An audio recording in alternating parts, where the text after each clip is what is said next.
Hey everyone, Michael Anthony here. Van Halen, Chickenfoot, Sammy in the Circle. But anyway, you're listening to the only podcast that is dedicated to breaking down the entire Van Halen catalog one track at a time.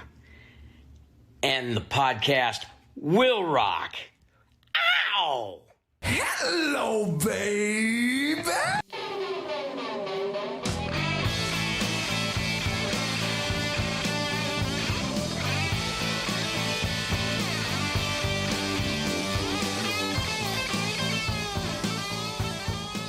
Hello and welcome back, all you rockers, rockettes, and everything in between. We introduce to you a new edition of And the Podcast Will Rock. It feels new because it feels like it's been forever since I've been here, but nope, I'm still here. We're all still here. We're back doing it to it. Welcome back to the show. If it's your first time here, welcome. We are the show that dives into the catalog and discography of one of the greatest rock and roll bands of all time, Van Halen, and we do it one track at a time. I am your gone but not forgotten co-host, Mark Kamier.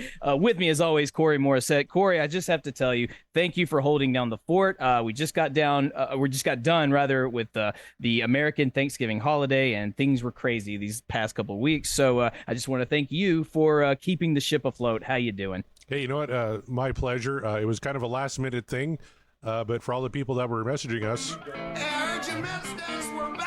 That's right. We're back this week. Mark, last week forgot that Thanksgiving was a thing and happening in the States, and kind of forgot he was having family over. So at the last minute, we just pulled an entire show out of our ass. I called Kevin Brown. In my defense, though, the plans weren't finalized until the last minute, so it was kind of a scramble. So, but I understand. Yeah, that's still no defense. You don't leave the Van Halen brethren hanging like that. But Kevin Brown pitched in. He tried to host. He tried to moderate.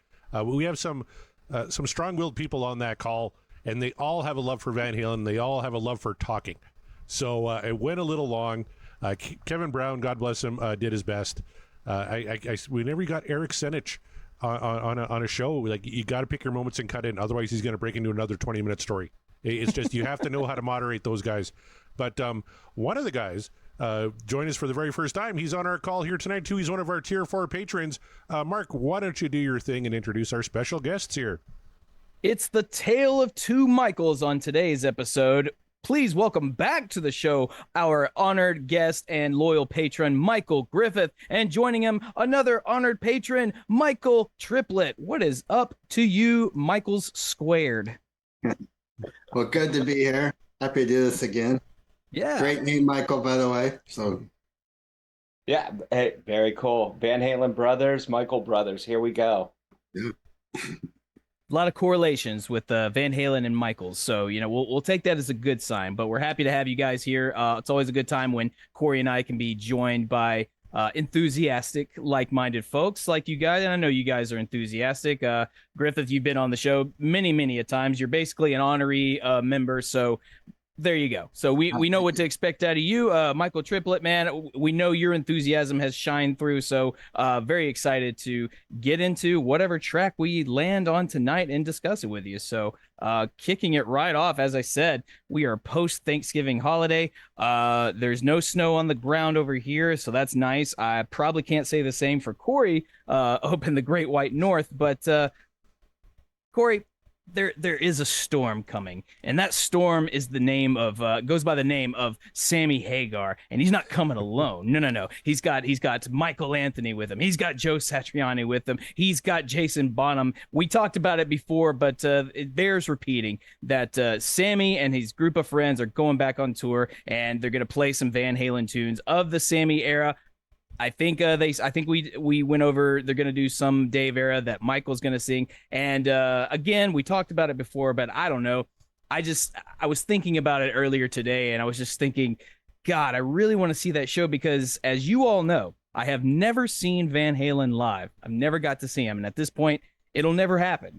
Unfortunately, it just won't happen with the passing of Eddie. And I don't think Alex is in any quick hurry to go back to playing those songs. So seeing this particular lineup, this particular tour might be the closest chance I get to seeing kind of a long gone era of Van Halen and music, really, because these guys are legends at this point. So I don't know. I was thinking about that, and it made me feel very not nostalgic per se, but just it was giving me that sense of this is my do or die moment. Like this is my chance. So I just want to know from you guys: are you guys still are you excited for the prospect of seeing a kind of pseudo, not really, but kind of Van Halen go back on tour? And are you excited to hear what that might sound like? Corey, we'll start with you. I have already got my tickets. We're actually we're flying out to Toronto for the July 31st show. I'm dragging the family. My youngest one's like, Sammy Hagar, I don't know who that is. I don't know who's raising that child. But then when I said Loverboy's opening for him, Loverboy working for the weekend, I'm in. So I forgot Loverboy, yeah. Yeah. So no, we got the flights booked. We got the tickets purchased. I've already reached out to the Bo hosts from the Bogus Otis show. They're both going to the Toronto show. They got like fucking second row, though, because they got money out the asshole. I'm way in the back. I'm just happy to be in the building. It's going to be off of Lake Ontario, outdoor show. It doesn't get any better than that. Sammy Hagar, Michael Anthony, Joe Satriani, Jason Bottom, come on. I mean, like, if you can't get up for that show, check your pulse. You're not really a rock and roll fan. That's going to be amazing. So as soon as they announced that tour, it's like, I thought maybe coming to Nashville. I was going to maybe hit you up for a couch or something. I thought about maybe going to Vegas, maybe hitting up Scott Haskin for a couch. But ultimately we decided we're going to keep it in Canada because the dollar sucks so bad. So we're heading to Toronto. I really hope you get your tickets for Nashville, Mark, because I think you're going to have a hell of a time too. How about you, Mr. Griffith? Are you going to get tickets to the Sammy Hagar Best of All Worlds show? Absolutely. I'm going to the Los Angeles show. I already have my tickets too. I'm blessed. I saw Van Halen 8 times. So 3 with Sam, so Van Hagar. And I've seen The Circle a couple times. I've never seen Joe. And he's like the guitarist. I mean, the guy is brilliant. And, if anyone can play Eddie stuff other than maybe Wolfgang, I mean, this is the guy. And so, yeah, I'm very excited. The interesting thing to me is this was Alex's pick when he was going to go out with Davis. He picked Joe and Jason Newsted. And then it fell through. And then here goes Sam kind of indirectly sticking it to Alan and scooping up Joe, just doing it on his terms. I feel like Sammy probably had heard about that original lineup, and when it fell through, he probably thought to himself, that's actually not a bad idea. I was like, I should call Joe. I was like, see what if he wants to do this. And Joe, I could just imagine Joe just kind of sitting there with his guitar by the phone, going like, well, now what? And then Sammy calls him up and is like, you want to do this? Like, well, yeah, I'm ready. I'm right here. I'm ready. I'm learning the tunes. Yeah, let's do it. Scott Monroe. But listen, I just want to shout him out in the chat. Says he's got his tickets for Mansfield. 3 generations are going to that show. Him, his dad, and his son. So that's going to be what an experience to share that with your dad and your kid. Yeah. Oh, that's going to be fantastic. That. Yeah. That's awesome. Michael Triplett, though, how about you? How do you feel about this whole thing? Looking at the schedule, thinking about it. Actually, what's funny is I've seen Dave and the For Unlawful Cardinal Knowledge tour was at Blossom Music Center in Cuyahoga Falls, so it's just south of Cleveland. So wait and see. Got to look at the calendar. Got to look at what my kid's schedule's like. So it gets a little crazy, but yes, should be a good time. Life, exactly. Yeah, it's bound to be. I mean, if nothing else, then at least going to see these, as I said, like these are 4 legends, and regardless of whether they play an equal amount of Sammy era versus Dave, what have you, is like, no, I just want to go see these 4 guys on stage together just because of who they are. So just, it's definitely going to be one for the ages, I think. You see the appetite for it, though, because this is really the Circle, and they just replace Vic Johnson with Joe. But it gets 2 hours on Howard Stern. It gets a big Eddie Trunk special, stuff all over social media about it. Like, it's got a lot of press. So imagine if Al and Dave did something, I'm sure that would be even more. But a lot of people want to see this. I'll tell you what, look how much press Dave and Sammy kind of got last week. They talked about it on the Patron show.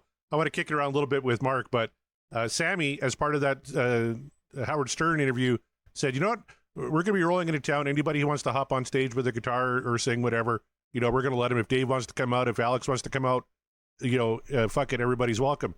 So everyone took that as a hey, Dave, Sammy's inviting you out on tour with them. And Dave's like, yeah, let's do it. I'm ready. And then Sammy had to go like, whoa. We don't want a fucking repeat of the Dave and Sammy tour because that was awful. Yeah, you want to come out? No, that's not what I said. And then he literally said, you can come out for one song if he can remember the words. Like, if you can remember the words to Jump, you can sing that. That's about it. So I don't think Dave's going to be hopping on stage anytime soon, but that was big news. And actually, we were talking to Eric Senich because they kind of broke that on the Van Halen news desk. They got the quote from Dave saying, yeah, let's do it. Everyone got all excited. Oh, Dave's going to go on tour with Sammy. And Sammy's like, no. That's not what's happening.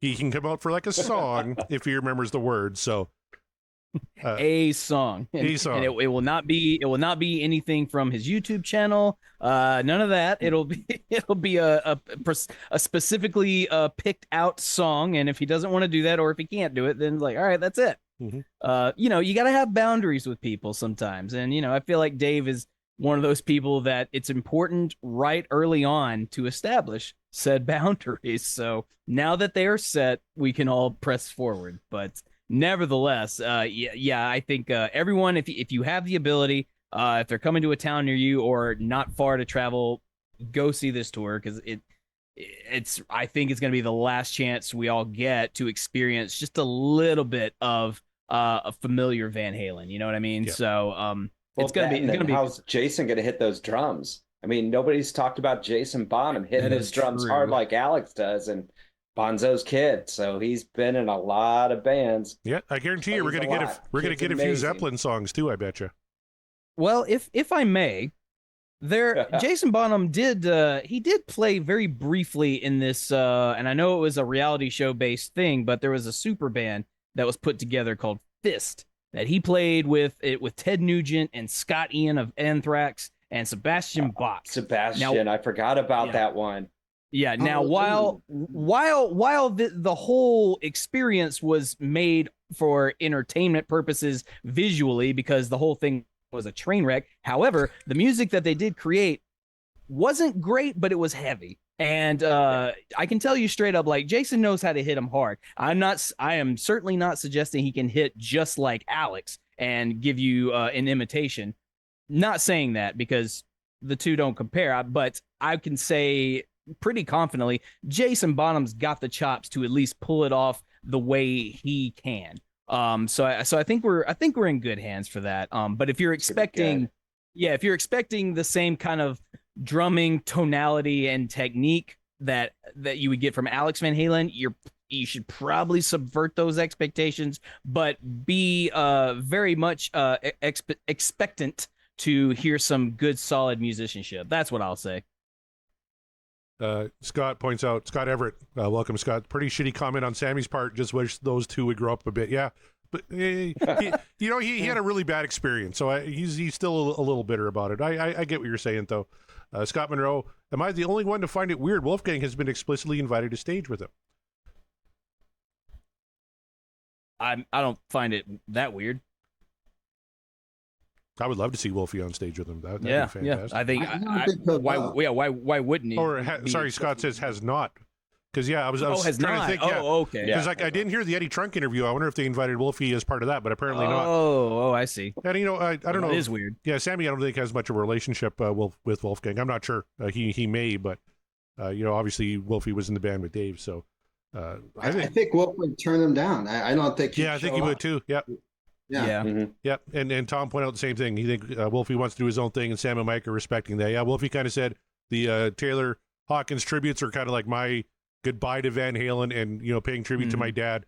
Yeah, he's doing his own thing, and he's killing it. He's on tour right now with Nita Strauss, and I'm sitting here with my fingers crossed, hoping that someday they'll remember Canada's a thing and maybe come up here and do some shows, because I'd love to see him. Maybe this is just a hypothetical, but maybe this leads into a year or two from now where Wolf joins his uncle and Dave, and they try to outdo Sam and do that kind of a tour. So wow, that'd be something. That would be like a huge middle finger, but I mean, you never know. It very well could happen. Forth, so it wouldn't surprise me. No, it wouldn't be shocking at all. And if that does happen, we're gonna go back to this episode and point out, like, see this? Michael Griffith called this. So he knew he could see it on the horizon. So he called Joe Satriani again. He just went out on tour with Sammy. I know the songs. Yeah, I got him down now. He was a little iffy on the intro to Mean Streets when he was on Howard Stern, but like everyone's pointing out, that was their like first rehearsal. So give the guy a break. By the time they go on the road, he's going to have that. Gary and Dave. Take Gary and Dave and no Sammy, and that would cause some grit. Oh boy. I was just listening to Without You before you guys jumped on the call. I really kind of like that song. I think that's the only one I've upvoted. You've upvoted 2. Oh, I have. Oh, look at that. I was feeling generous. But I think Without You was one of them. So, it was, yeah. So yeah, okay. So it's if they're gonna play, it's a solid tune. And the other one that you liked was Year to the Day. We both upvoted Year to the Day. So, yeah, that's true. That is true. So there you go. I can be surprised. We only have one left from Van Halen 3, and I'm not really holding high expectations for that one. And those of you who've already heard it, you can either say whether I'm gonna hate it or I'm not. I don't know, but we'll cross that bridge when we come to it. I hope it's not tonight, but we'll see. But I guess moving on. I guess is there anything else Van Halen news desk going on? Well, there's a few things. If you head over to vhnd.com, there's What's Your Ultimate Van Halen Mixtape? And Eric Sandich talked about this a little bit on last week's show. He was a guest on a podcast called My Weekly Mixtape, where they're coming up with the Ultimate Van Halen Mixtape, kind of like what I'm doing on Backtracks Aerosmith Revisited. Except I have just a standard cassette tape on my show. It only has 9 tracks aside. They have 12. So if you want to go in and listen to that show where they talk about the ultimate 24 Van Halen songs to put on a mixtape, the link to that is there. You can also relive Van Halen's iconic 1983 U.S. Festival performance, which we've done over the last little bit here once that video was released. And you can take a closer look at the EVH guitar gifted to Jason Becker when Eric was on the show. He talked about that auction, so you can go check those out. Nuno also has a little clip here talking about the drumming origins behind the Mean Street intro. And a link to the Best of All Worlds interview, Eddie Trunk's interview with Sammy Hagar, Michael Anthony, Joe Satriani, and Jason Bonham talking about the tour we're going to be checking out this upcoming summer. So all that and more on the Van Halen News Desk. Lots of Van Halen stuff, Van Halen adjacent or parallel, however you want to look at it. It's all there. So yeah, go check that out. Thank you to our friends at the Van Halen News Desk.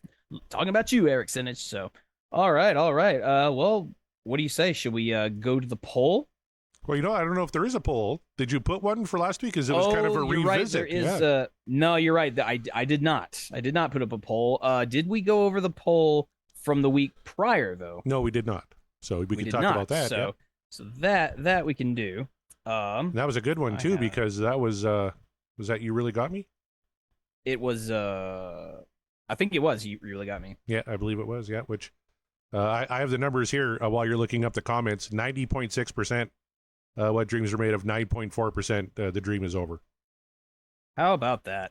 Not I mean, I don't think we're ever going to get a 100% or close to it, but I mean that's still pretty good, I think. I mean, like I can it's all right. I tell you, it should be higher, but just looking at the rankings here, You Really Got Me comes in at number 23 out of all the songs we've done. 100 and what are we at? Actually, we've done. But wait, Corey, there was but the show before that or show after that, we discussed Top of the World. Oh, we did. I didn't even have that on my rankings. Knowledge. Yeah, that's right. Yeah. So how could I should just not go to that? I'm going to let Scott Monroe just do my part here because I haven't updated the rankings. I had You Really Got Me as the last one, and there you go. So I'm still punch drunk from last week. So yeah, Top of the World was the one. Thank you. I get it. Yeah. Thanks, Scott. And Top of the World, not quite the numbers that match You Really Got Me, but still, I guess. Somewhat respectable. We've got a What Dreams Are Made Of 88.4% versus an 11.6% The Dream Is Over.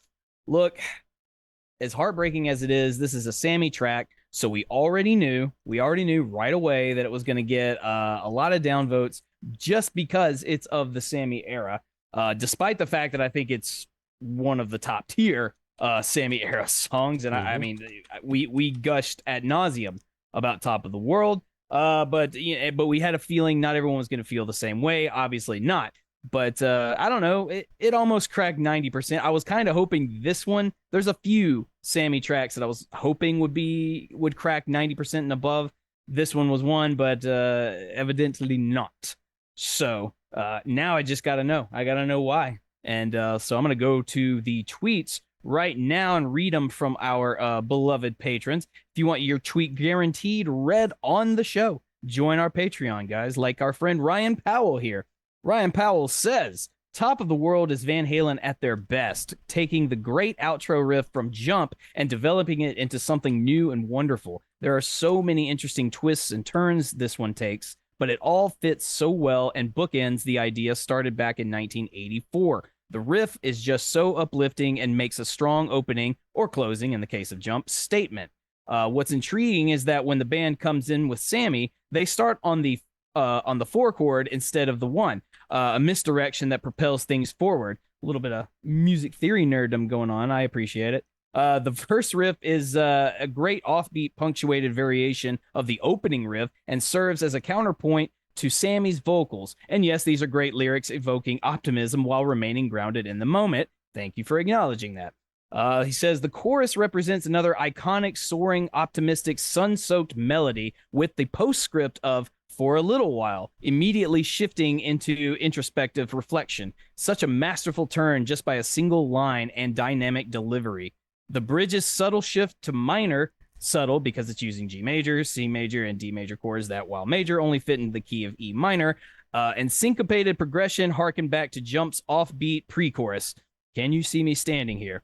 Allah. The bridge hinted at the new minor tonality. The solo dives right in. The darkness and intensity of the first half of the solo section evokes the storm clouds of challenges, while the second half is triumphant with 2 beautiful guitar lines in harmony soaring over, almost emblematic of coming out of the other side of the dark middle sections. The chorus has developed even further with a wonderful counter melody from Ed, which adds that much more lift to an already lofty refrain. I feel like Ryan's writing his dissertation on this song. I'm not mad at it. I'm just saying. But he concludes with, while fade outs can be a lazy path to an ending, it feels perfectly at home and the logical extension of the final track on this amazing album. Al ensures that it's not just by the numbers with the irregular rhythms that he throws in. Great song, absolutely what dreams are made of. Thank you, Ryan Powell, for that. I'll call that a straight up manifesto, but again, it's a dissertation, and I love it. You win, you get your doctorate, come get your diploma. There it is. Our buddy Heath McCoy chimed in on this one, and here we go. He says, unpopular opinion, but it's never been one of my favorite Van Hagar tunes. It just never connected with me for some reason. A bit too sugary, but I can't vote it down. Hey. Great playing, amazing harmonies, and crazily catchy. What dreams are made of. So look at that. Heath McCoy subverting our expectations right at the beginning. We're going to convert him yet. He's going to be a Sammy lover by the end. We have 23 weeks to convert him to Sammy Hagar. Only 23 weeks. Yeah. He's not afraid to let us know when he's not feeling a particular tune, especially when the rest of us are feeling it and he's not.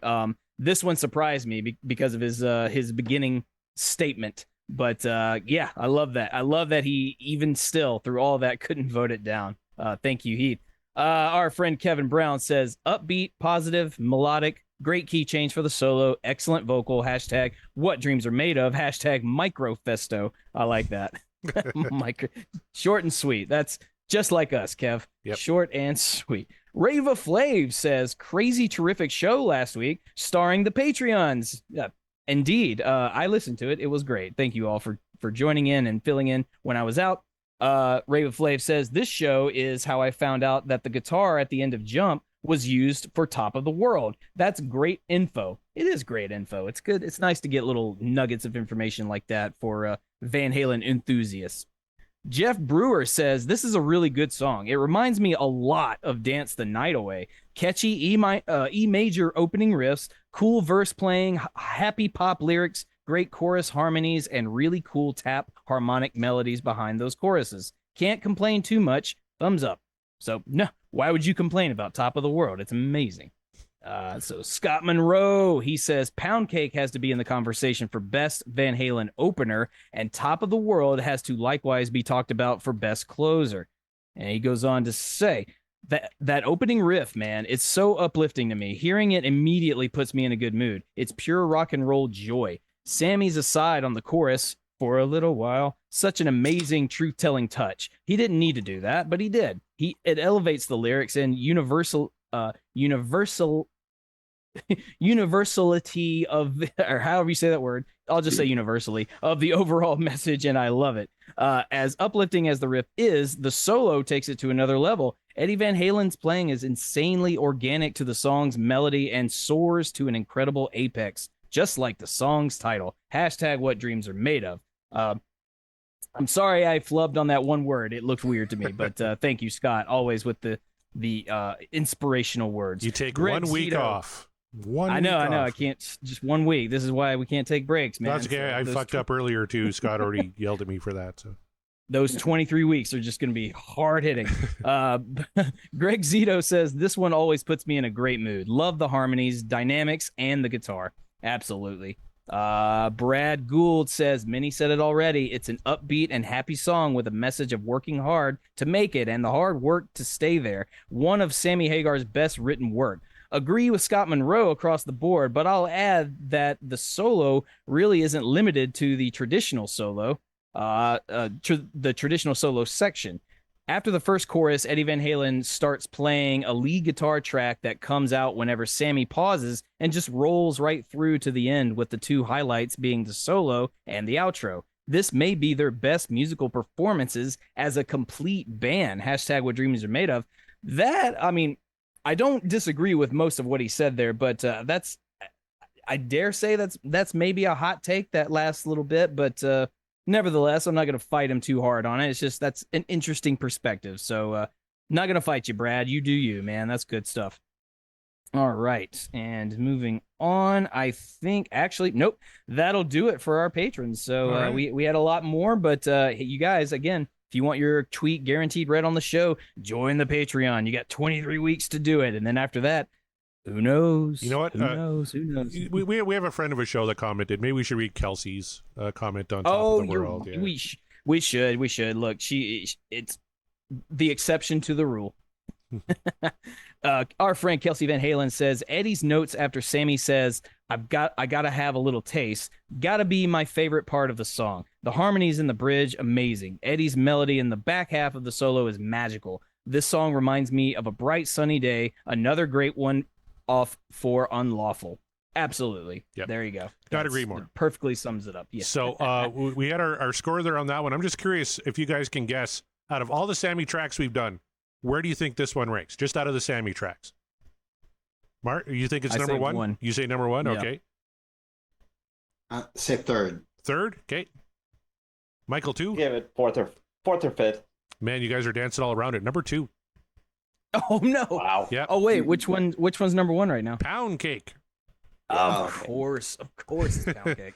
By like 1.1% is higher than Top of the World. That's why I said this one was number one, because like it couldn't have been too much higher.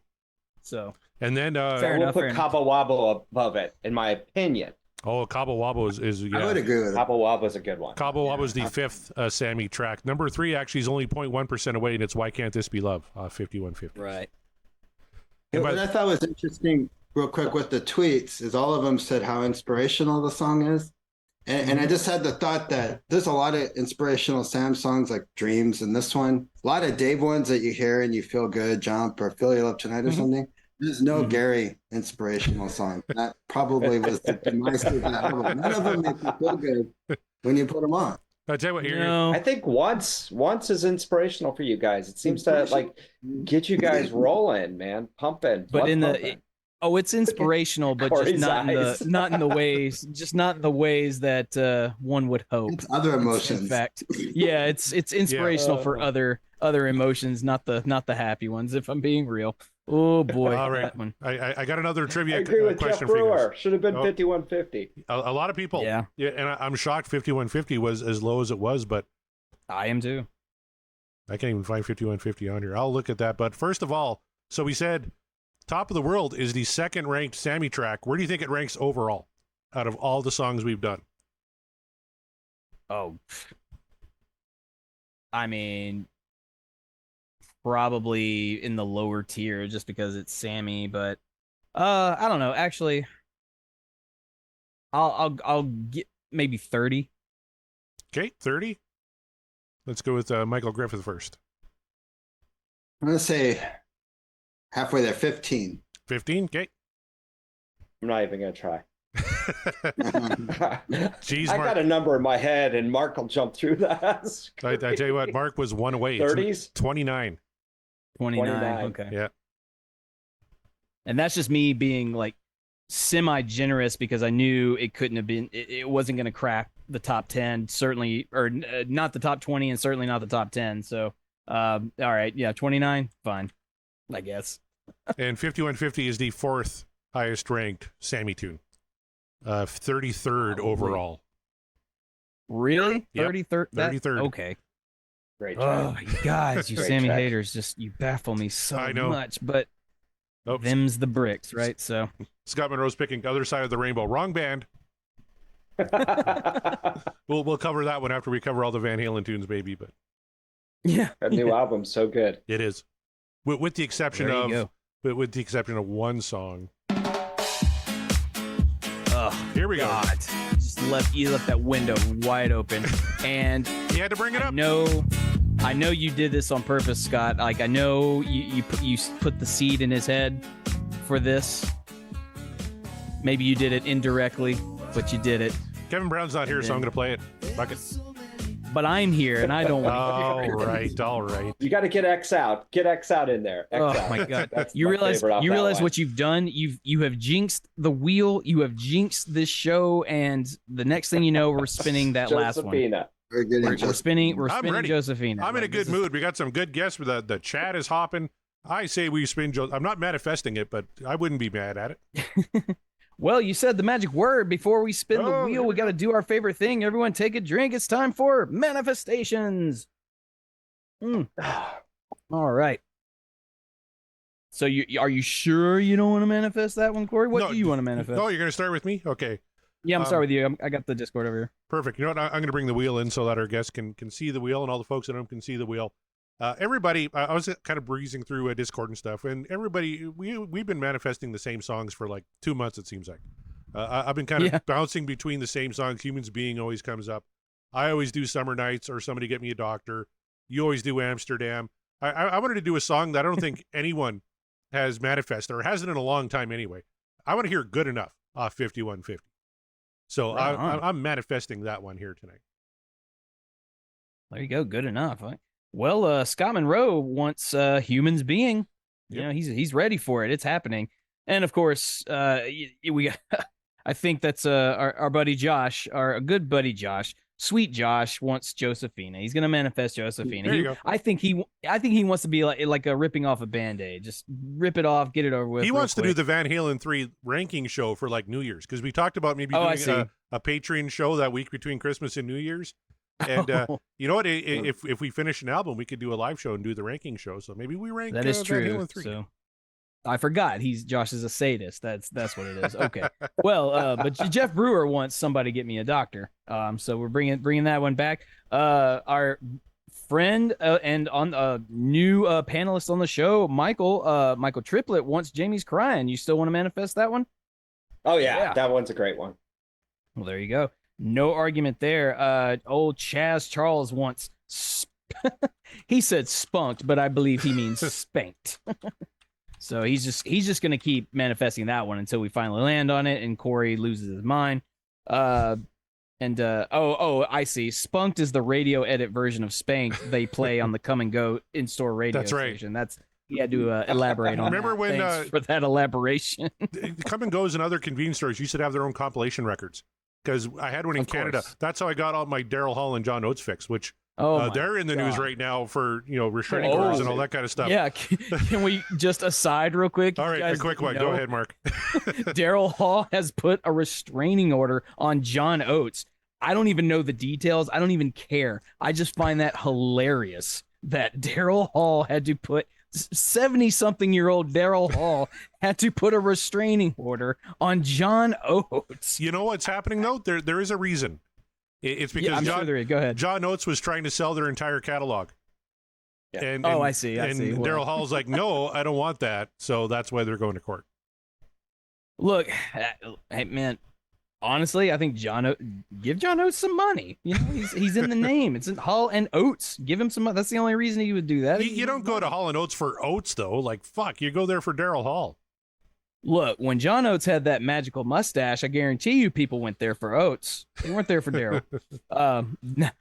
But these days, it's all about Daryl. So I don't know. But that's just a fun little aside. It's not fun. It's actually kind of sad, but it's also a little bit hilarious. So, but anyway, bands, I tell you, band dynamics are so weird. And guys like Chaz and yourself who are been in bands, you know better than anybody, I'm sure.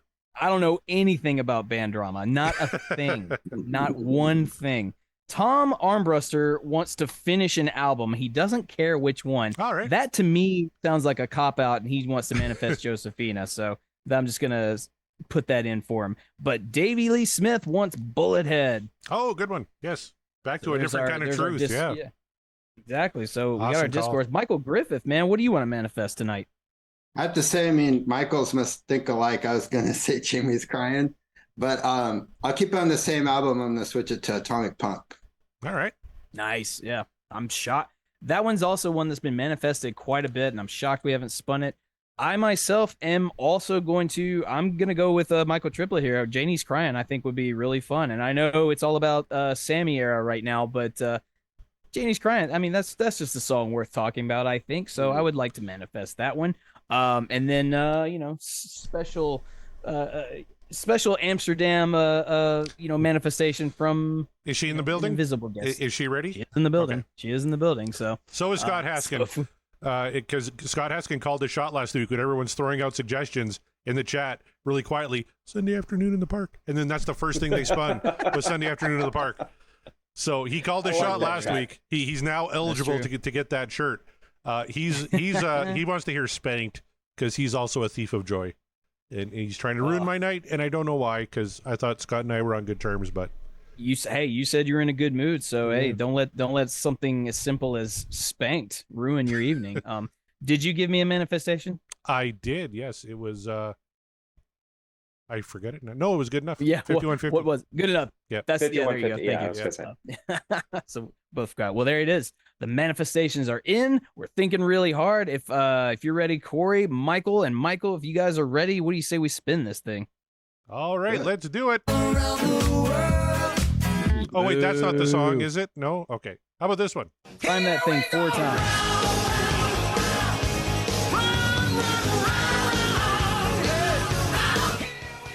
All right, my thing isn't working. I'm gonna have to spin it again. You've got to prime it. Load it up. Oh yeah, and I got to prime it too. Good job. Yeah. Let's go do this. JK, LOL. Yep. False start. What do we? So How many people we? Okay, we got 4 on the call here. We have how many lurkers? We have 7. So should I do 11? 11. 1, 2, 3, 4, 5, 6, 7, 8. Probably gonna regret 10, that decision. 11. All right. Here we go.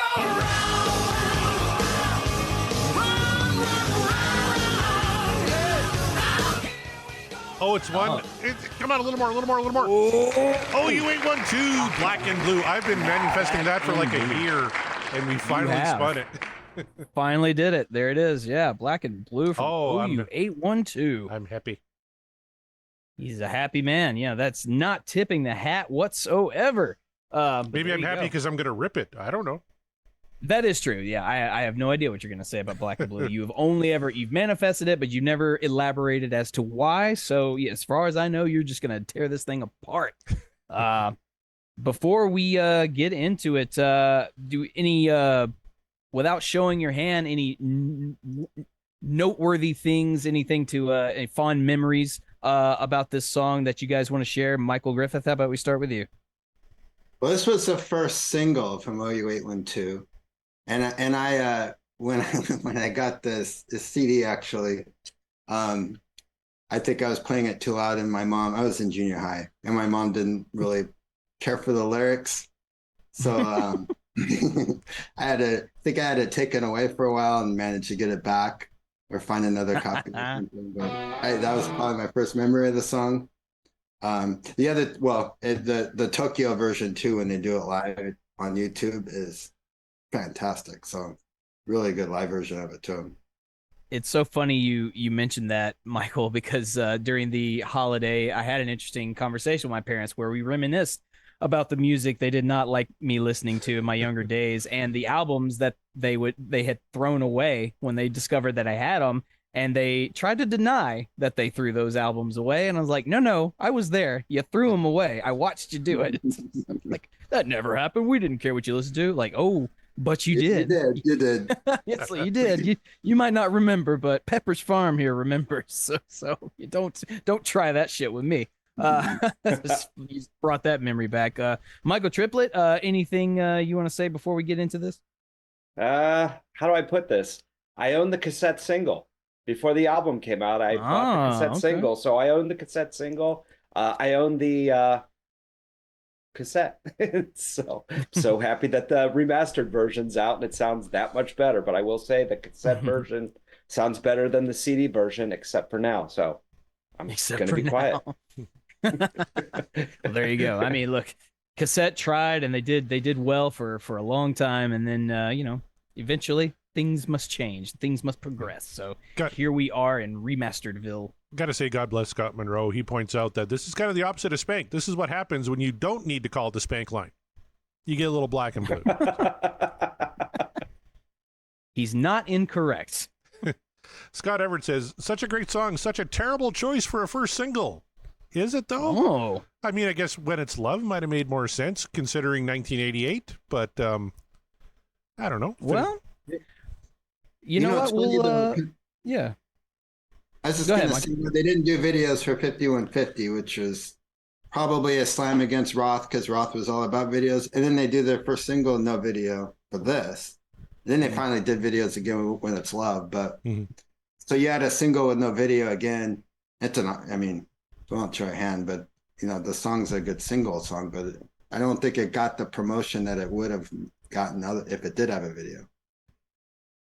Well, we'll keep that firmly in mind as we listen to it and go through it, and we'll see by the end of it if we agree with Scott on that assessment. I'm curious, but I'm ready to do this if you guys are. All right, let's go all the way back to 1988 and OU812. This is the remastered version of Black and Blue.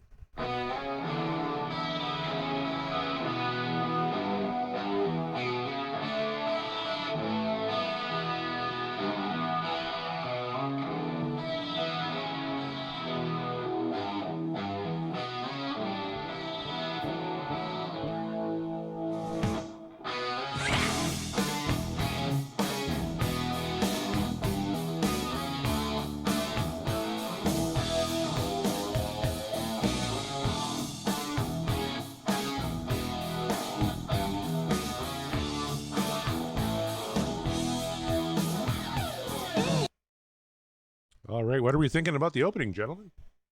My brain went. You stopped it right before it started getting real good, but but the intro so far just sounds like a good standard sort of Van Halen rock song. Nothing too overly heavy, nothing too overly complex, but something very straightforward. It's preparing you, I think. Are you playing a fade out? It's a fade in. Yeah. And this is the remastered version. Yeah. Yeah, you really hear Alex's drums. I mean, that's kind of what took me. And you mentioned, Michael, you mentioned Bonham and everything. I mean, it's very Bonham-esque, his drum sound there. I don't know about you guys. I got the remasters on vinyl, and to me, the vinyl version sounds so much better than the digital. The digital, I don't hear a ton of difference. There's a little bit, like you said, Alex is a little more front and center. Everything's kind of still a little too thin. Whereas on vinyl, I don't know, I get a fuller, richer sound. That was one of my big takeaways was, OU812 sounds great on vinyl remastered. And I haven't listened to the digital version too much. And listening to this, it's like, yeah, it's better, but it still doesn't equal what I was hearing on vinyl anyway. I still think a lot of that probably has to do with how well your sound system connected to your turntable is. It's like if you're plugged in and like you got a strong enough amp and everything, like you're gonna hear literally everything. Whereas on digital, I guess you can only hear so much without blowing out your eardrums because you cranked the volume up too high. But I get it though, because you want to feel the space, and that's what vinyl ultimately I think tries to do, is like feel the space in the room and like really feel everything, every little thing that is happening within this performance. So fair enough, I could see that. This is where I want like that. Say that. I want that fuck production on this one, right, guys? Like with that big boom and kick drum, especially on the da da boom da bump bump, like really big heavy drums there, and just little thin on OU812, unfortunately. That's where I want to get my Klipsch tower speakers and subwoofer and just blare stuff. So nope. That's where that live version I mentioned. If the Tokyo '89 live version, it sounds fantastic, better than even the 100%. Yep, 100%. All right, let's keep her going.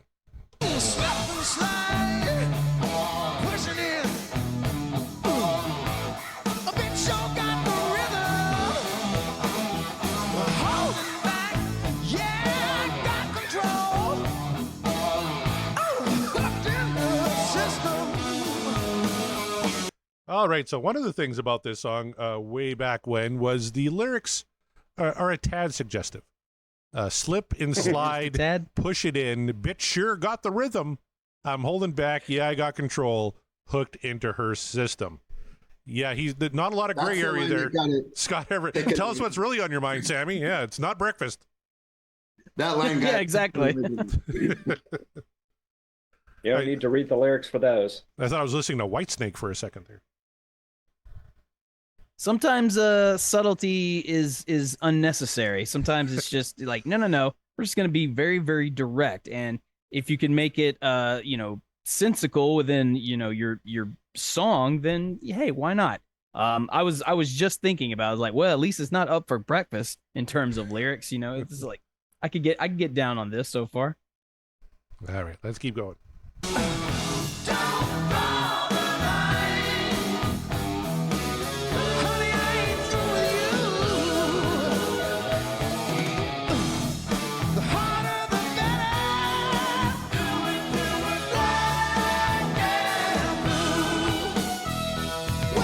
All right, it's more back in the mix than we like those harmonies, but man, are they good, especially on the nice little oohs, and then do it till we're black and blue. Yeah. But see, it might be far back, but because Michael is singing so high, that high level harmony, it comes through very, very full, and it's that's glorious. I think for harmonies, this album OU812 is the best for Mikey. Yep. Hard to argue. Habibi and so many others on this record. Yep. When It's Love, even. Feels so good. Oh yeah. Yep.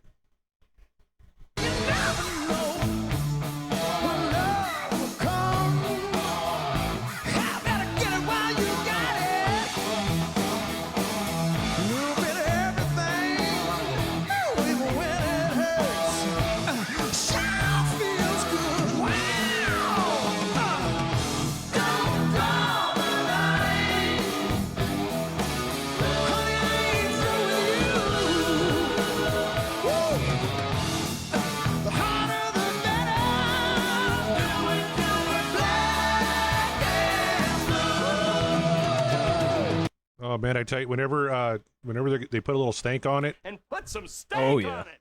Van Halen stank, man, nothing beats it. Nothing beats it. And this song is dripping in stank. That's some fat Van Halen stank on that, is what that is, man. Just on those all high notes hard. on all cylinders. Like I'm talking, just everybody, especially Sammy and Mikey, and like even Eddie with I'm sure he's doing some of that harmony as well. But just it's so good. And this is not even their most like hard hitting, like fast paced song that they could be doing. It has no trace of that familiar Van Halen swing that they do so well, that we're so fond of. No, we're not doing that here. It's kind of like this slow drive, or this march rather. It's a march. It's a march to very plainly, directly tell you what it is that what I'm after here. Like, this is what I'm doing. This is what I'm after. This is how it is. And it's very matter of fact, and I like that.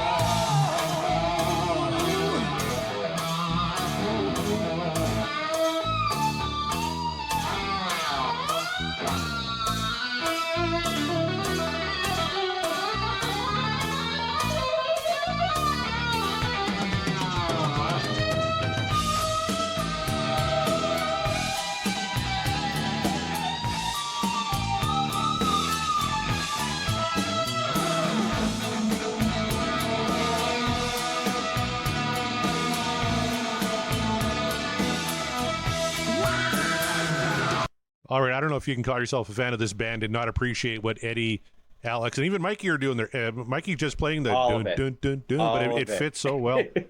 Scott Monroe says, you could say this song has got great thrust to it. I see what you did there, Scott. Oh, it does. Yeah. Chaz says it's Feel Your Love Tonight in reverse. Eddie's all over the place. And I just picture him just sweating, doing everything, doing all this, physicalness of him, and then Mikey's just kind of barely moving. Just doing that little part, yeah. But it's still cool. It works. Oh, could you imagine this whole sound through an echo machine just to mess with it, and it would just be amazing. There's no way to mess this up. It's great. And again, Tokyo 89, Michael Griffith, that solo is pretty fucking rocking, right? Yes. Yeah. Yes, it is.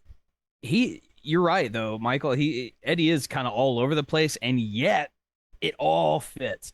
Mm-hmm. Once again, here we have Eddie playing a solo that it fits the song. However, sometimes when Eddie does that, he's playing a little bit more subtle in his solos, because it's just like, right. let me I don't want to go too outside the spectrum of what we're doing in the structure here. But here he's all over the place and it still works, because he's just I don't even have a lot of great analysis words to speak, because like that solo just I forgot what this solo sounded like, and so hearing this was like very, very fresh. And boy, if that don't get you hard, oof. Yeah. But I don't want to tip my hand on this album, and I cannot wait to do the album.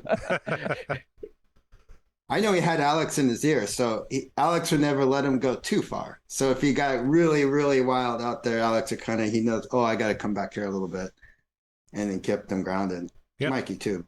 Chaz Charles in the chat, and he's no Sammy fan, says, this is seriously the best writing for Van Halen Sammy ever pulled off, in his opinion. I mean, you got it, Chaz. Yeah, that's, can't argue, really. Not going to argue with you, but it's an interesting perspective. It's an interesting choice, but this is something Dave would write about, right? And this is, I think Sammy's pretty on par. I prefer my entendres a little more shady. Like, don't just come right out and say it. Like, your first line of the song should be "Let's fuck." It should, Dave is a master at that, right? Sammy's just more or less slip and slide it in, fucker. Let's do it. Hey, some guys are better with the synonyms and metaphors than others, but nevertheless, though, listen to how Sammy is singing this song. And just everyone sounds like they're having fun with this. Like, this is just already, it's a fun song, because I mean, given the subject matter, you either don't take it too seriously, or you take it so seriously that it just falls apart. Probably like Up for Breakfast. So there you go.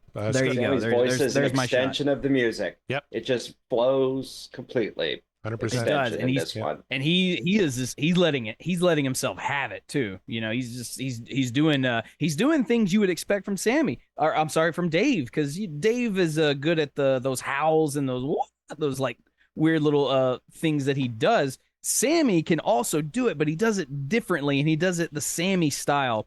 And when it hits, it hits. And in this particular track, I feel like him doing that sort of, I'm not saying it's a Dave style thing is what he's doing, but you can find common ground there. But man, it really works. It really works with what he's doing. And I mean, need I say more about the instrumentalists? Yeah. And Scott Monroe in the chat says, wish the EVH solo was higher in the mix. Sounds like we're listening to him from down in the back cave, which is a big complaint about OU812 in general, that a remaster is not gonna fix. We need a remix for that to happen, right? Where we can kind of fix those issues. I know a lot of people heard remaster and got really excited. It's like, well, it's going to sound cleaner. It's going to sound better. It's not a remix, though. We're still going to have the kind of the same issues we had with OU812 when it came out in 1988. Yeah, exactly. So a remix for sure. Absolutely need it.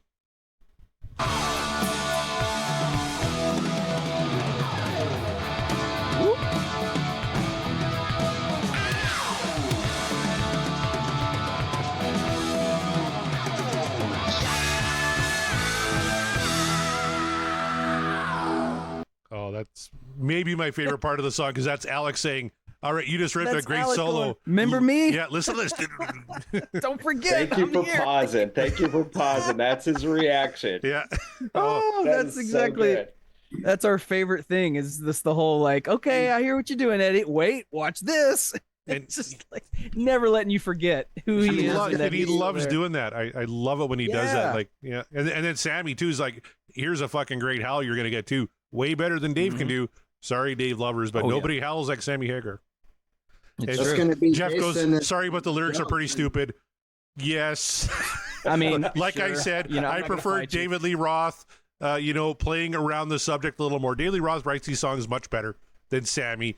The harder, the better. Yeah. Let's do it till we're black and blue. Like, yeah, there's not a lot of gray area there. I agree with you there, but Look, I still like it. these lyrics might be stupid, but yet they're brilliant because it fits. You know, it's just like Jump. Those lyrics are completely nonsensical, but they work. It Yep. fits. You know, Get lost in the music, not the vocals. Correct. You know, it's not until Sammy lets out that gigantic howl, and then you're like, oh, okay. And he's like scares you back into is like, remember what we're singing Yeah, about. Like, oh right. It's almost that hell he used to do on Won't Get Fooled Again on live right here, right now. Chaz, again, who hates Sammy, says this is everything that was great about Van Halen, no matter who is singing it. I think that Look at sums it up that. really, really well. Yeah. Chaz has been drinking. He's in a good mood. I would say, we're going to hear Jason and Joe do that next year. This Yes, sequence. please do Black and Blue. Oh, that would be amazing. Yeah. Oh man. Don't draw the line. Honey, I ain't through with you. The harder the better. Let's do it till we're black and blue. Don't draw the line. Baby, I ain't through with you. Harder the better. Let's do it till we're black and blue. Yeah. The weather the better. We'll do it till we're black and blue. The wetter, the better. Come on, Sammy. Like, at least try. He's not wrong. Yeah, at least wetter, the try. better. At least try. Right. Not to- that means that they've succeeded in their mission I guess. till they're black and blue. You know, wetter the better. What's wrong with that? I like it. The wetter the better. That's great. Come on. I'm not ragging on him. These are some of his better sex lyrics. We already know. I don't have to call out the Right, bad ones. Yeah, but Of all his sex lyrics, like these are obviously some of the better. some of the better ones, even though they're pretty on the nose. Yeah. That's what there it is. Yeah, like he is a more on the nose lyrical guy. Whereas, as you said, would Dave write something a little bit more suggestive and like somewhat poetic? Probably, but would he be able to sing it as well? No, not a chance. Scott Everett, the wetter the better. Again, this can't be the first single. You're not wrong. Yeah. It's a little too, especially Now I'm siding yeah, with him. right? Like, it's not the music that was the issue. It was the lyrical It was the content. content. Yeah. Scott Haskins says this is basically a pop-up book on sex. Yep. Pretty much.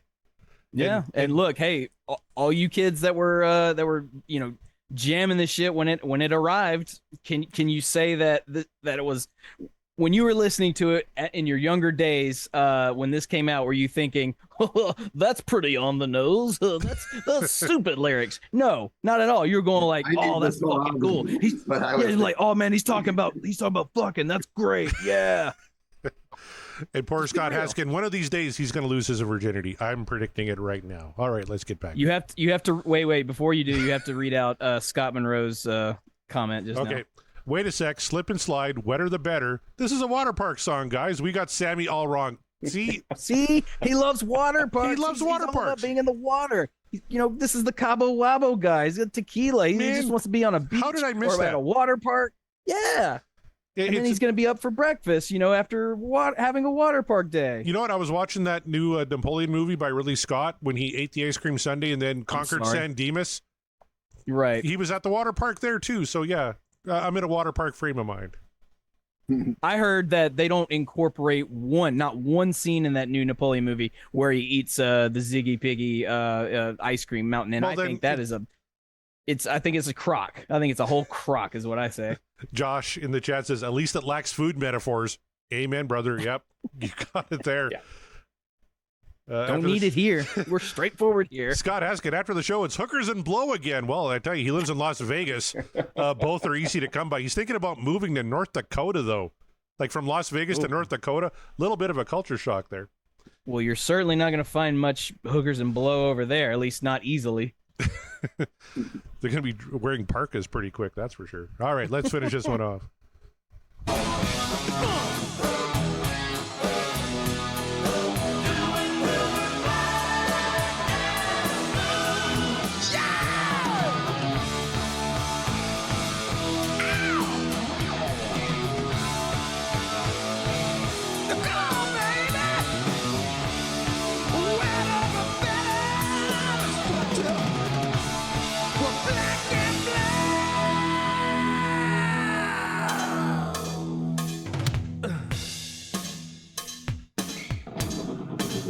Take us out, Al.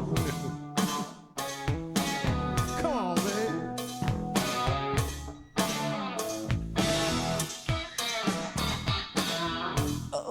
And put some steak on it.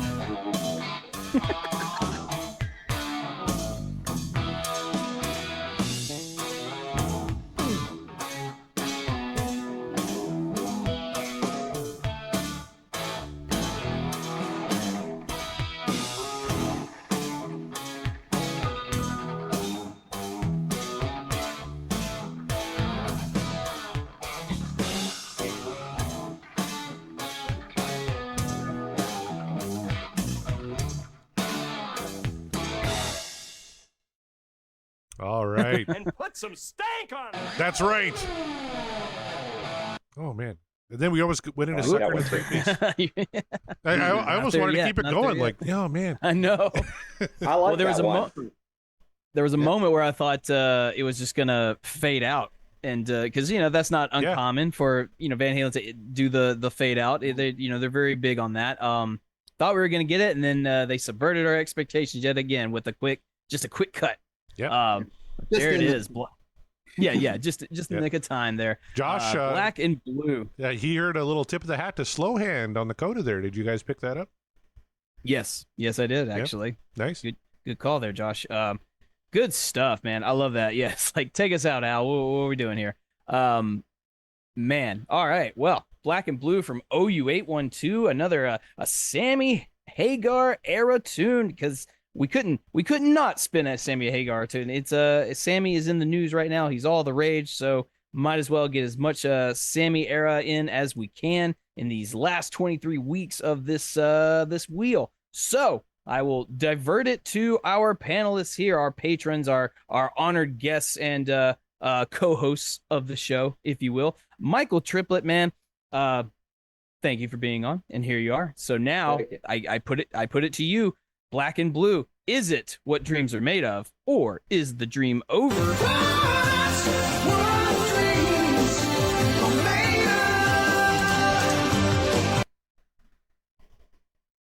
This is off my favorite.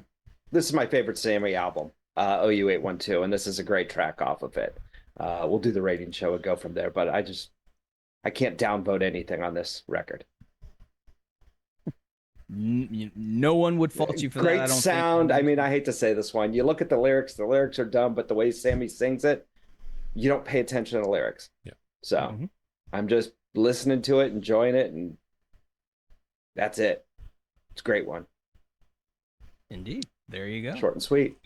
Short and sweet. Sometimes that's the way to do it, because no other words are necessary. We'll see if Michael Griffith feels the same way. Michael, returning to the show to give us his up or down on Black and Blue. Is it what dreams are made of, or is the dream over?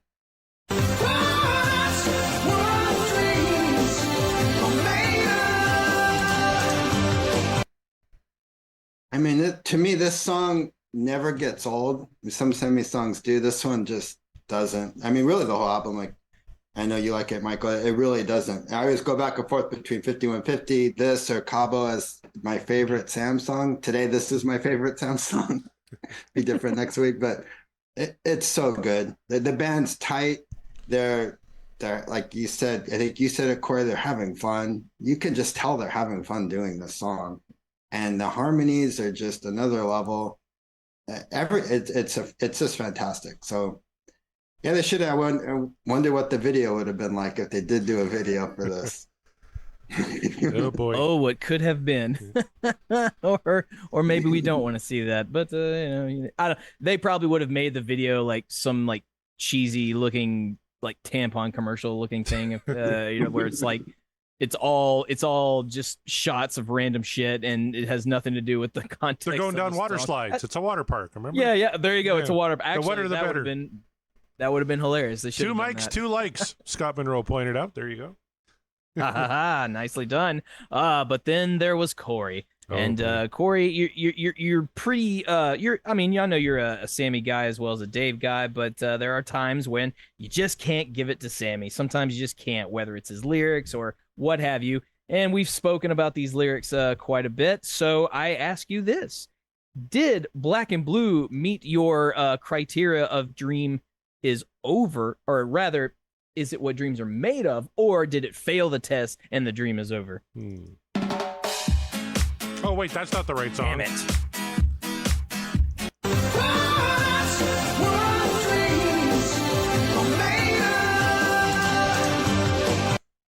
It's my favorite track off of OU812. It always has been. I love that stank factor. It's just dripping and stank.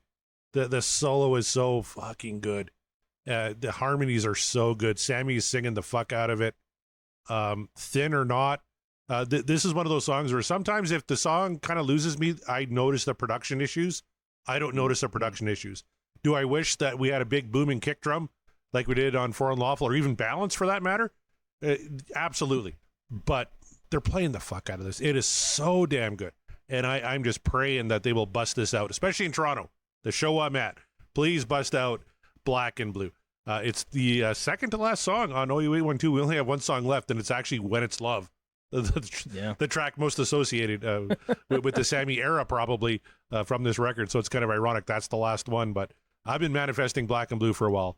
It's by far my favorite track on this album. But Mark Meyer, the question remains: are you going to make it a quadrilogy, if you will, of yeses with the two mics and myself, or are you going to vote the dream is over? What say you, sir? What do you think?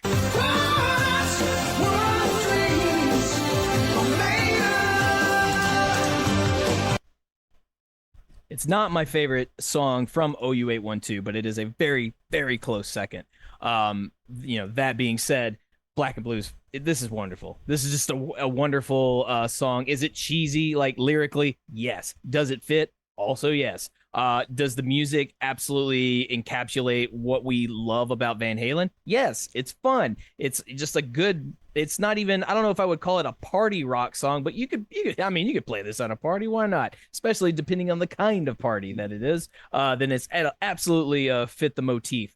But other than that, it's not their most overly complex, not their overly technical, and yet the boys find a way to lure you in with, I guess, really kind of a simplistic intro, and they just kind of they gain your trust. If they haven't earned it already, they gain your trust. They pull you in a little bit. It's like, hey, come on, let me talk to you real quick. Something nice and easy, and then they just rip you apart with just sort of everything else that happens. But they do it in such a neat, sophisticated way, if you will. At least to me, it sounds sophisticated, and I'm talking about the out of control solo that Eddie Van Halen pulls off. That it sounds out of control, but it is well within his control because the man's got Tone of the Gods in his fingers, and he is able to make his fretboard do anything he wants it to do, and then some. And then you got Alex doing. We mentioned it before. It's just the duo of Alex and Alex and Eddie just sort of showing off in their own special way, but still making it fit the song. And then, of course, Michael has his moments to shine. It would have shown a little bit brighter had the mix been better. That is my only criticism of this track. and really the album is just the mix, and we've talked about that, and we've continued to talk about that. And by the time we're talking about the album as a whole, I'm sure that will be the biggest point of contention. Nevertheless, if you can get past that and just listen to it for the song that it is, how it's structured, how it's performed, this is just a very, to me, a key quintessential Van Halen song. Maybe it's not your top 5, but I think it belongs at least in the top 10 or maybe 20. No, I'd say top 10, actually. I think this belongs in the top 10. At least for me, it does. And as a Hagar era, I think it's one of the top tiers. But again, that's just my opinion. But this is absolutely what dreams are made of. Black and Blue from OU812. Man, I'm glad we spun this track, and I know you were excited. Oh, that's right. right. Game. It is time to play. How many times have Van Halen performed Black and Blue live in concert? Man. Mark Kameyer, you are the reigning champion. You've won like the last, I lost count, like at least a dozen times. I've done okay. I've done all right. Yeah, I don't know if you've been cheating or what have you, but the question is now posed to you, sir. How many times do you think Van Halen performed Black and Blue? Well, I have to imagine that for the tour of this album, they busted it out. It was a single, so I mean, obviously, it had to play for a good. I'm gonna say they probably played this thing. I'll go so far as to say they played it 175 times. 175. There you go. Michael Griffith, let's go to you next. How many times do you think Van Halen performed Black and Blue? So I know they did Monsters of Rock. They did the OU812 tour. I don't think they did this with Poor and Lawful and Right Here, Right Now and Balance. I don't think this song was in the set list. I might be wrong, but I'm going to go lower. I'm going to say 110. 110. All right. Michael Triplett, we now ask you, how many times do you think? Remember, this is Price is Right rules. You have to get closer to the actual number without going over. How many times do you think Van Halen performed Black and Blue?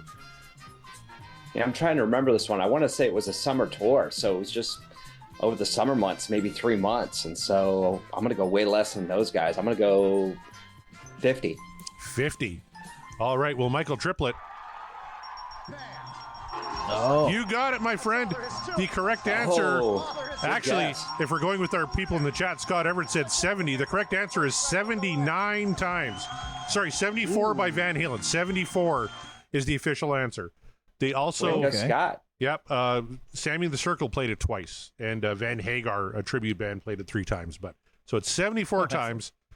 So Scott Everett technically wins. He gets the brand new washer and dryer and the dinette set. Congratulations. Sammy and the Circle only played it twice. I'm a little nervous they won't maybe break it out this summer. I'm really kind of hoping they do, though. I'd love to hear Black and Blue. Well, congratulations, Scott Everett. Have your pet spayed and neutered. So there you go. The champ has fallen. But you know, it is what it is. But out of our panel here tonight, Michael Triplett, new patron, is the winner. Yes. Mark Kameyer will send you a dinette set in the mail, so be on the lookout for that. Yeah, be on the lookout forward to the next time to listen to the show. There you go. So, all right, you guys, we've done it. Another one off the wheel, and oof, man, look how full that text is on that wheel. It's just here we go. It's kind of 22 songs you can read left. so clearly. 22 songs left. Wow, what a we do this every week, or at least I do it. Just kind of I give myself like a retrospective when I see this wheel, because I remember how we started it, and we're not done yet, but it is dwindling down, man. That's I'm feeling not sad, but a sense of accomplishment, and I'm not ready for the finale just yet. So we've still got lots more shows, not to mention the live shows that we got to do when we finish an album. We have not finished OU812 yet, but that was on the way.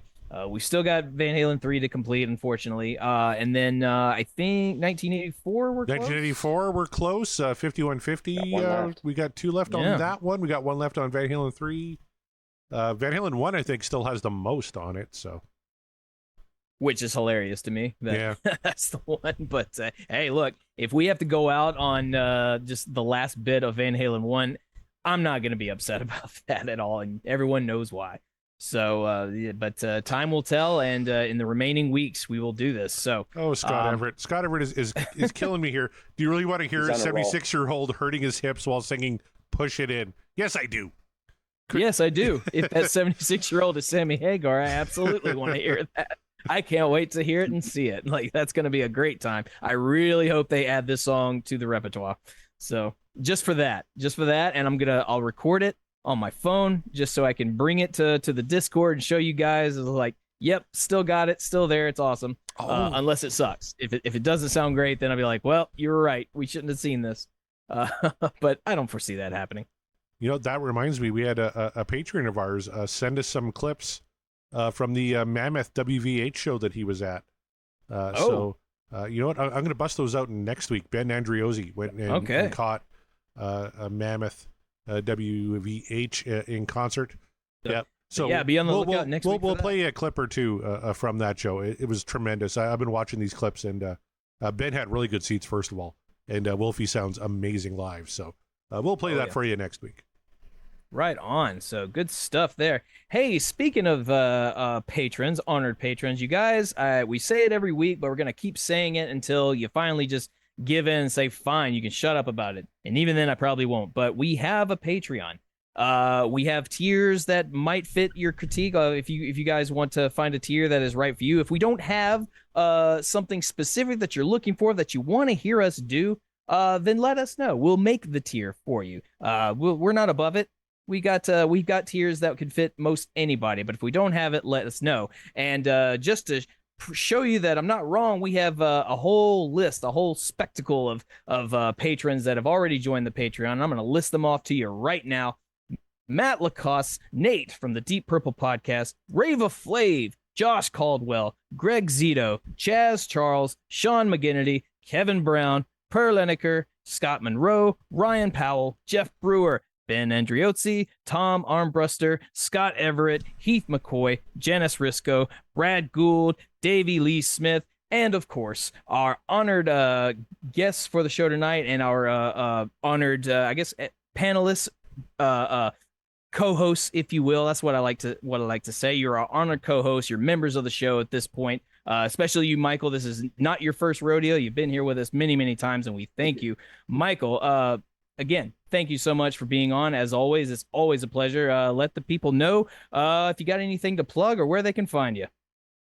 Just at Mike S. Griffith. It's on whatever platform. And yeah, hit me up, Talk Van Halen. Absolutely. He is not shy about to talk Van Halen. Do that. Hit him up for it. Scott Monroe. Michael Triplett. I just want to say, Scott Monroe points out, as well as being a patron, sometimes you get to fill in on the show while there's holidays because Mark just all of a sudden can't record. So there you go. Yeah.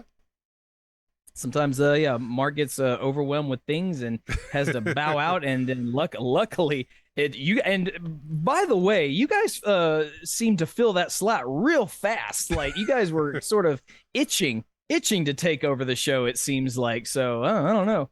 I think I'm on to you. I tell you what, Michael Triplett was really quick to say, "Yeah, I'm in." So I don't know. He might be angling for your job. Hey, look, all that matters to me is that people were enthusiastic, and you guys are still enthusiastic about being part of the show and getting in on the conversation. So with that, Michael Triplett, thank you so much for being on the show tonight. Thanks for having me on the show. I'm a music fan, not a social media fan, and I'll leave it at that. So appreciate you guys having me on the show tonight, and looking forward to next week's watching next week and absolutely being in the lurker room or wherever we end. I tell you, as a tier 4 patron, you get to come on once a month. So we'll bring you and all the Michaels back next month, December. Sometime between Christmas and New Year's, we'll probably get everybody back together. We're going to be down to about 19 songs at that point, and getting kind of sad. But I'm looking forward to getting, and to all our tier 4 patrons who couldn't make it here tonight, especially Matt Lacoste, who's under the weather, says he can't even talk without coughing. We hope you feel better, and we look forward to having you back on the show next month. But thank you to all of our tier 4 patrons and all of our patrons for supporting us and keeping the lights on around here. Absolutely. Yeah. It's you seriously, you guys, you keep us motivated to keep going. So yeah, keep that motivation coming. If you want to see us go further, take the podcast beyond what we have in store for our mission is to complete the Van Halen catalog, and we're damn near close to doing it. So what happens after that is up to you guys. If you want to hear more, you want to hear us to keep going and do some other wheels, some wheels that you have an idea about and you'd like us to talk about, then you just gotta let us know, make your voices heard, and let's do it to it. You know what I mean? So there it is. Also, you guys, if you go over to podcastwillrock.com, you can find all the back catalog shows that we have. You can also find a link to our merch store. We've got merch. We've mentioned shirts many times before. Our lovely friend Kevin Brown has been so generous to lend us some great shirt designs. They are hilarious. They're on point. They're on brand. Lots of them filled with little inside jokes that you got to listen to the show. If you know, you know. And honestly, it's still a dream of mine to see an army, a small army of apologies to Gary shirts just roaming the streets in hopes that one day Gary Sharon will actually see these and be very confused and want to ask what that's all about. And you'll have to tell him. You got to tune into this show, man. Like, you'll either love it or you will absolutely hate it. I don't know. But something about it just puts a smile on my face when I think about just an army of you guys wearing shirts saying apologies to Gary. And As long as he doesn't pull an Axl Rose and jump off. Yeah, the stage. that is true. Like, I think he's got and this, to his credit, I think Gary's got a much better temperament than Axl Rose. You know, I think a lot of people do, but I mean, I'm going to give Gary the benefit of the doubt there. I think he's probably a much nicer guy than that. So I don't think he'll assault you, but I do think if he sees a whole bunch of you wearing those shirts, he'll go, "What in the hell is this all about?" And direct him to our show. Yeah, direct him to our show. Let him know. Let him see it. And hey, if he wants to be part of it, we will happily have him on with open arms and open ears. You know, it's like, tell us your side of the story. Actually, I kind of really, really want that. So make my dreams come true, you guys. Go over to our merch store.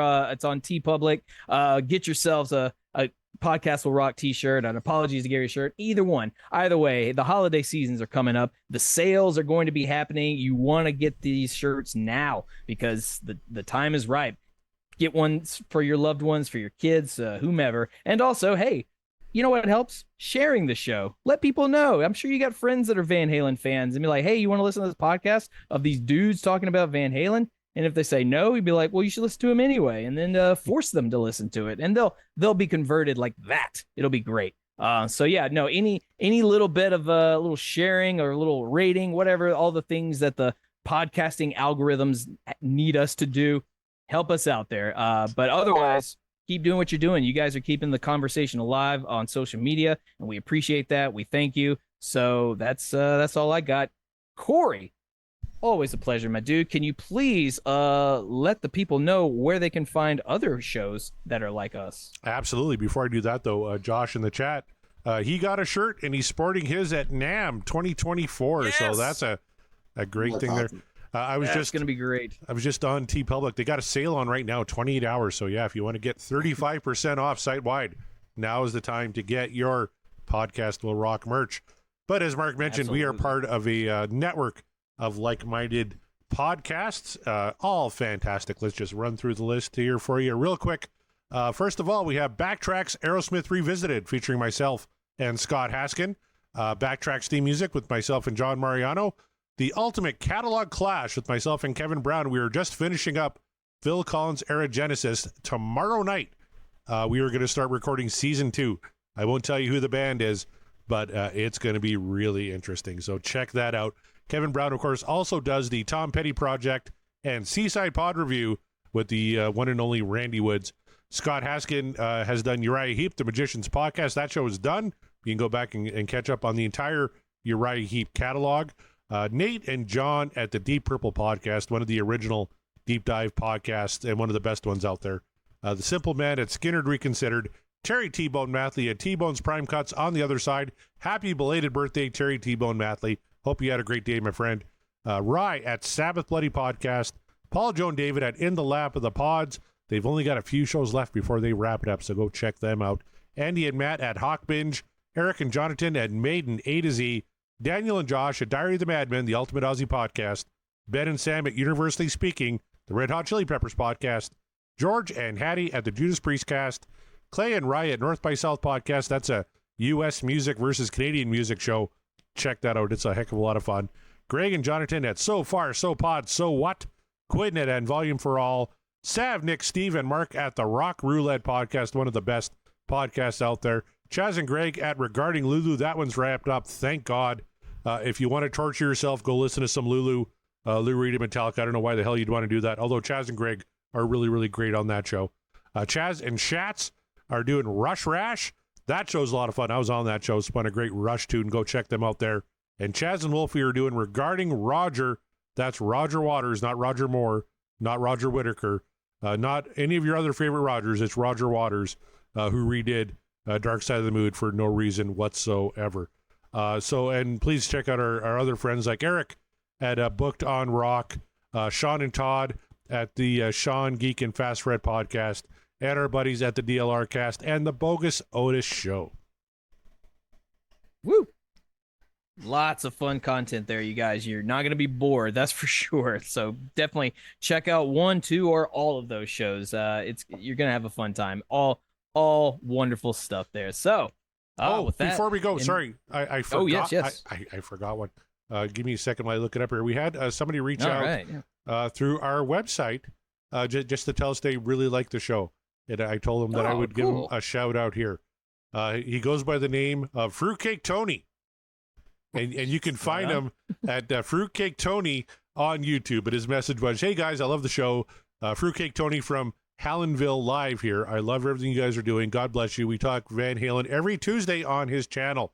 Reach out anytime. So, yeah. Tony, thank you very much for reaching out. And I'm definitely going to check out Fruitcake Tony on YouTube. So, everybody check out Fruitcake Tony. Just, I guess, Google Fruitcake Tony, and there you go.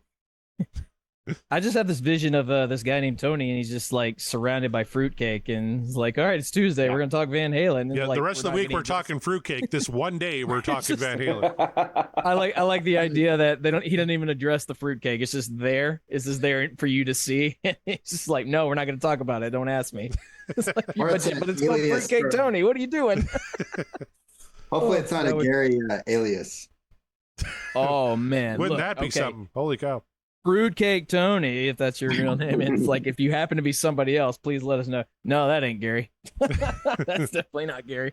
But all right, yeah, well, thank you very much for your kind words, Tony, man. That's awesome stuff. Yeah, we'll check it out. And hey, you never know what the future brings. But we've got 22 songs left in the main wheel, so time's ticking as far as this iteration of the show, but we're not there yet. So you guys do not fret. I know I'm getting oddly sort of final here, but I'm not. It's not final because we've still got lots of shows left to do. Like I said, we've got the live shows when we finish an album. Those are all great fun, where we get a whole bunch of you to join in the conversation. So how did Fruitcake get in there? I don't know, Chaz. That's a good question. But, these are good questions. Maybe we'll have to reach out to Fruitcake Tony and get the lowdown on what's going on. But that's a show for another day. Until then, on behalf of the Michael Squared and Corey Morissette and myself, we are, and the podcast will rock, and we will rock you later.